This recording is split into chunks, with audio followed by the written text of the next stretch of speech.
Togo est fou. Le Togo à votre portée. Et je déplore franchement ce qui est arrivé à mon très cher et ami, frère Carlos Ketou. En dehors de notre corporation, on a eu une autre relation, puisque sa belle-mère est très proche de moi, que je connais très bien. Je connais bien sa femme, qui est presque comme une sœur du quartier. Donc je déplore ce qui lui est arrivé. Mais dans ce pays, il faut s'attendre à tout. Pourquoi je dis ça? Être journaliste au Togo n'est pas qui peut être journaliste. Mais travailler dans cette condition, à tout moment, tout peut arriver. Il n'y a pas de liberté de presse au Togo. Pourquoi je parle en conscience de cause. J'ai été victime plusieurs fois de ça. Ça ne va pas me décourager de continuer à parler, à écrire. C'est dans ce même pays qu'on m'a arrêté. On est venu d'abord pour me tuer à la maison. Ils m'ont loupé, je suis parti à l'étranger, je suis revenu. On m'a encore arrêté. À revenir, on m'a arrêté, on m'a jeté en prison pour 2 jours. On m'a arrêté encore, on m'a jeté en prison pour 3 mois. J'ai toujours dit, je n'ai pas peur personnellement, moi, de la prison. La prison, pour moi, c'est un domicile.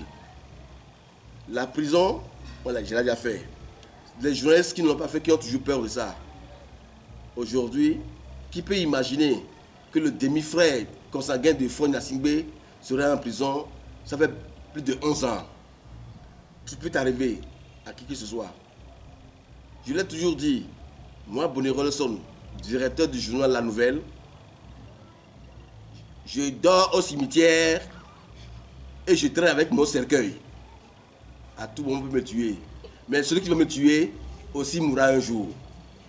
Ceux qui ont tué Tabi Aborin, ceux qui ont tué Djagba, ceux qui ont tué tant d'autres personnes, ils sont où? La mort guette tout le monde. Ne tuez pas pour le plaisir des autres. Ce qui est arrivé à Carlos Ketou, je le déplore et je le dis encore sincèrement. Surtout ce qui s'est passé devant ces enfants à la maison. La manière dont ces hommes de ski en civil ont procédé, c'est dommage pour ce pays. C'est regrettable. Qu'est-ce qu'on lui reproche concrètement? Mais c'est bizarre ce qu'on lui reproche. Et j'ai fait un peu de regroupement.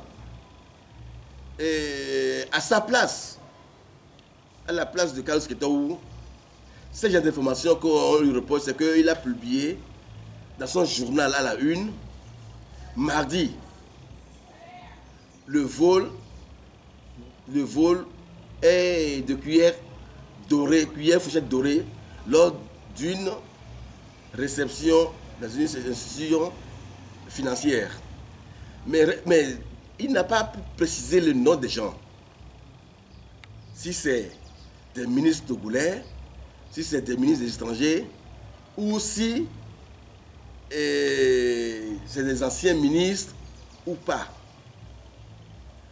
Moi, ce genre d'informations, si je les ai, je vais fouiller et je vais donner le nom des ministres en question et publier leurs photos. C'est ça le journalisme. Parce qu'on lui reproche, si c'est qu'il avait publié les noms, aujourd'hui ce ne serait pas comme ça. Il faut publier les noms des gens, donner leurs photos et surtout indiquer là où ça s'est passé, quelle institution. Mais si on dit que les gens ont volé, ont dérobé, et c'est les caméras qui les a filmés, on les a récupérés dans leur sac, des cuillères et des fourchettes en or. Si c'est au Togo, vraiment c'est une honte pour le peuple. Non seulement ça, mais c'est une honte pour le régime. Vous avez volé des moutons, des chèvres. Vous continuez toujours à voler le peuple. Plus de 700 milliards pour le pétrole Gates. Et vous allez voler encore des cuillères en or. Qu'est-ce qui leur manque? Si c'est vraiment les ministres togolais, qu'est-ce qui leur manque?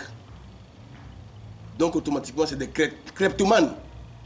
Dans ce pays, ils ont volé les élections. Ils volent tout.